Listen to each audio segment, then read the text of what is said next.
ज्याप्रमाणे आई वडील मुलांवरती संस्काराचे धडे देतात, संस्कार शिकवतात त्यांना, त्याचप्रमाणे शिक्षक शिक्षिका देखील मुलांना घडवतात, शिक्षणाचे धडे देत असतात आणि त्यांना चांगलं व्यक्ती बनवण्यासाठी जी मेहनत घेत असतात, ज्ञान देत असतात.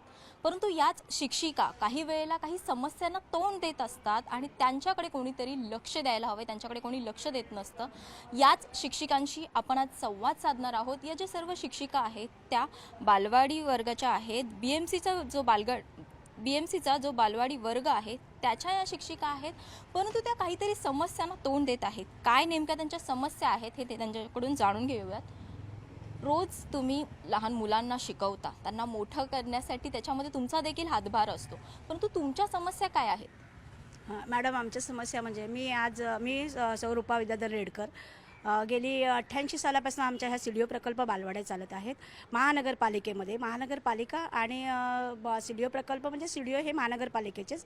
आणि त्या 1988 सालापासून जेव्हा चालत आल्या त्यावेळेला महानगरपालिका आणि काही संस्था त्या आम्हाला त्यावेळेला मानधन देत होत्या. आणि मानधन त्यावेळेला त्या संस्था देत होत्या, त्या जवळजवळ 96पर्यंत त्यांनी आम्हाला ते संस्थेचं मानधन त्यांनी दिलं.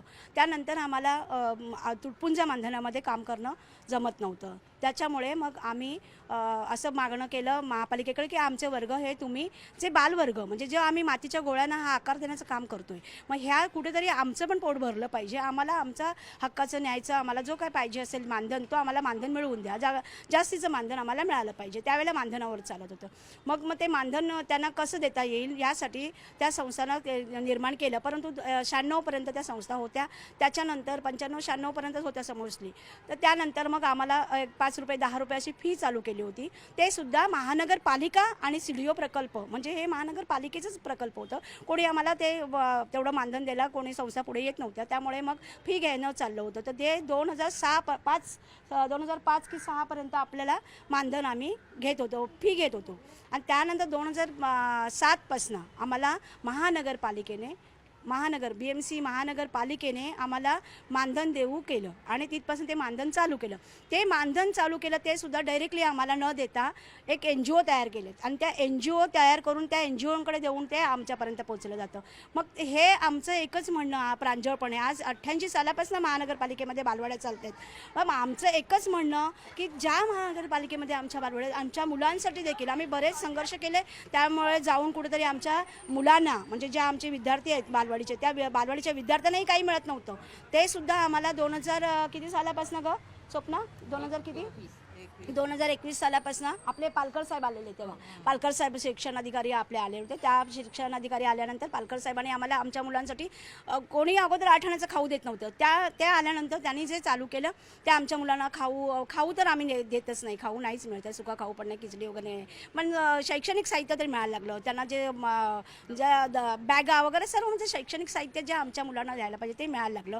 आणि त्यासाठी तर आम्ही म्हणतो की खूप चांगलं केलं. पण आमचंच पोट भरत नाही. शिक्षिका कुठेतरी नाराज आहोत. आम्ही शिक्षिका अशासाठी नाराज आहोत, जे तुटपुंज मानधन मिळतं ते सुद्धा तुम्ही संस्थेला देता आणि संस्था आम्हाला देतात. मग आता ते मार्चपर्यंत देत होते, आता एप्रिलचंही देऊ केलं आहे, एप्रिलचंही चालू केलेलं आहे. ते सुद्धा आम्ही संघर्ष करूनच त्या वर्षापासून आम्ही संघर्ष करतो. आम्ही एवढंच प्रांजळपणे आमच्या महानगरपालिकेच्या अधिकाऱ्यांना आमच्या सांगतोय की आम्हाला एवढंच करा की आमचं आणि आम्हाला कुठेतरी तुम्ही परमनंट करत नाही आहे. तर परमनंट नाही आहे, मग 58मध्ये तुम्ही वयाची अट घालून काढू शकत नाहीत. म्हणजे आमचं तरी म्हणणं आहे की जर महानगरपालिकेमध्ये पाहिलं तर ज्या अंगणवाड्या चालतात त्यांना 65 म्हणजे 65 वर्षापर्यंत त्यांना मानधन हे म्हणजे काम करायला मुभा दिलेली आहे. आपल्याकडे CHV आहेत, त्यासुद्धा महानगरपालिकेमध्ये आरोग्य सेविका, त्यांना देखील आपल्याला 65 पर्यंतच काम करण्याची मुभा दिलेली आहे. मग आम्हीच असं कोणतं काम करतोय, आम्हीच असं कोणतं पाप करतोय की काय लबाडी करतोय की चोरी करतोय हे आम्हाला माहीत नाही आहे. आणि ह्याच्यासाठीच आमचा जीव तडपडतोय की कुठेतरी आम्हाला जे देतं ते आम्हाला पण तुम्ही परमनंट करा, नका करू तो भाग वेगळा आहे. परंतु 65 वर्षापर्यंत आम्हाला काम करण्याची, सेवा करण्याची मुभा द्यावी. कारण आम्हाला तुम्ही काहीच देत नाही. 58 वर्षामध्ये रिटायर्ड करता तर त्या संदर्भामध्ये तुम्ही आम्हाला काहीच देत नाही आहेत ना. आमचं प्रॉव्हिडंट फंड आहे काय नाही आणि आम्ही आहात काय नाही काय म्हणजे कुठेही आमची नोंद घेतली जात नाही. महानगरपालिकेला एकच माझी विनंती अशी आहे की आमची कुठेतरी नोंद घ्यावी आणि नोंद घेऊन जे मानधन आम्हाला मिळते, जो पगार आम्हाला तुम्ही देता तो डायरेक्टली आमच्या खात्यामध्ये यावा, एवढीच विनंती आहे. धन्यवाद. आपल्या ज्या समस्या आहेत, परंतु त्याच्यानुसारच मागण्या काय आहेत सध्या आपल्या? मागणी एकच आहे, 65 आम्हाला मान्यता मिळाली पाहिजे आणि 65 झाल्याच्या नंतर आम्हाला कमीत कमी 2-3 लाख रुपये तरी ग्रॅज्युएटी मिळाली पाहिजे, एवढीच आमची मेन मागणी आहे. आणि पगार राहिला पगारचा प्रश्न, तर आता सध्या आम्हाला 8,000 पगार मिळतो, टीचरला 8,000 आणि असिस्टंटला 5,000. तर त्या पगारात थोडी वाढ झाली पाहिजे, एवढंच आमचं म्हणणं आहे. आपण जर पाहिलं तर BMCच्या बालवाडी वर्ग हे 900 आहेत एकूण मिळून. तर तुम्ही सर्व जणींनी या ज्या समस्या आहेत त्या अनुषंगाने एकत्र येऊन आंदोलन कधी केलं होतं का, की पुढे कधी करणार आहात आंदोलन, की ज्या समस्या आहेत तुम्ही रोज त्या समस्यांना तोंड देता या अनुषंगाने? आम्ही याच्या अगोदर आम्ही 2-3 वेळा आंदोलनं केली, पण आम्हाला फक्त आश्वासनं दिली गेली की आम्ही हे तुमचं काम ह्यामध्ये करू म्हणून. त्यानंतर आम्हाला आता ह्या टायमाला आम्हाला दिवाळी भेट म्हणून भाऊबीज म्हणून आपले त्यावेळी मुख्यमंत्री सन्माननीय श्री एकनाथजी शिंदे साहेब होते, त्याने आम्हाला 5,000चं दिलं. पण ते गेल्या वर्षीचं मानधन आम्हाला दिलं, जाहीर केलेलं, पण ते मिळालं नव्हतं. पण यावर्षीचं आम्हाला आता फेब्रुवारीमध्ये त्यांनी जाहीर केलेलं मिळालं. आणि यानंतर आमची एक समस्या आहे की जर त्याने आमच्या सर्व अटी जर मान्य केल्या तर आम्हाला आंदोलनाचीही गरज नाही आहे. खरं तर शिक्षक हा विद्यार्थ्यांना घडवत असतो, त्यांना ज्ञान देत असतो आणि त्यामुळेच विद्यार्थी मोठे होऊन कोणत्या तरी मोठ्या पदावर जात असतात. परंतु याच तुम्हाला शिक्षकांनाच इतक्या समस्यांना तोंड द्यावं लागते. तोंड तर द्यावंच लागतं आम्हाला, पण परंतु माझी एक इच्छा आहे की आम्हाला 58ला तर रिटायर करतायत, तर तुम्ही काहीतरी आम्हाला मानधन द्या, नाहीतर 65 करा, हे आमची इच्छा आहे. तुमचं काय म्हणणं आहे? माझा आता 58 आहे आणि माझा प्रश्न आहे की माझा डिसेंबरपासून पेमेंट बंद केलं. अरे 58 आहे तर बाकीच्या लोकांनी पण 65, 69 केले ना, मग आम्ही कशाला, काय प्रॉब्लेम आहे? आम्हाला पण 58चं आहे ना, आम्हाला पण आमचे पेमेंट बंद कशाला करतं ना. आणि एक म्हणजे मराठी मीडियमला आता काय आलं आहे, मुलं कमी झाले आहेत.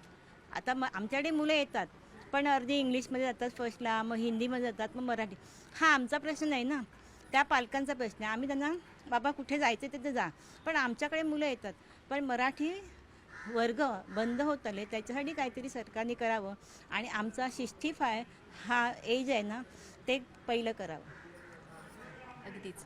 या ज्या महिला आहेत, या शिक्षिका आहेत, बालवाडी वर्गाच्या या शिक्षिका आहेत, BMCच्या शाळांमध्ये या शिक्षिका शिकवत असतात. परंतु याच विद्यार्थ्यांना घडवणाऱ्या या शिक्षिका रोज त्यांना त्रास सहन करावा लागत असतो, पगाराच्या बाबतीत असून त्यात किंवा इतर कामाच्या बाबतीत देखील त्यांना नाहक त्रास सहन करावा लागतो. परंतु या सर्व शिक्षिकांकडे सरकार मात्र लक्ष देत नाही आहे. सध्या आपण पाहिलं तर ट्रिपल इंजिनचं सरकार आहे, परंतु हे सरकार ह्या BMCच्या बालवाडी वर्गिकाच्या ज्या शिक्षिका आहेत त्यांच्याकडे लक्ष देत नाही आहे. या शिक्षिकांची हेच मागणी आहे, ज्या आमच्या समस्या आहेत, मागणी आहेत, त्यांच्याकडे कुठेतरी सरकारने लक्ष द्यावं आणि या मागण्या पूर्ण कराव्यात. व्हिडिओ जर्नलिस्ट हर्षद गोरखासह स्नेहा जाधव, न्यूज 18 लोकमत, मुंबई.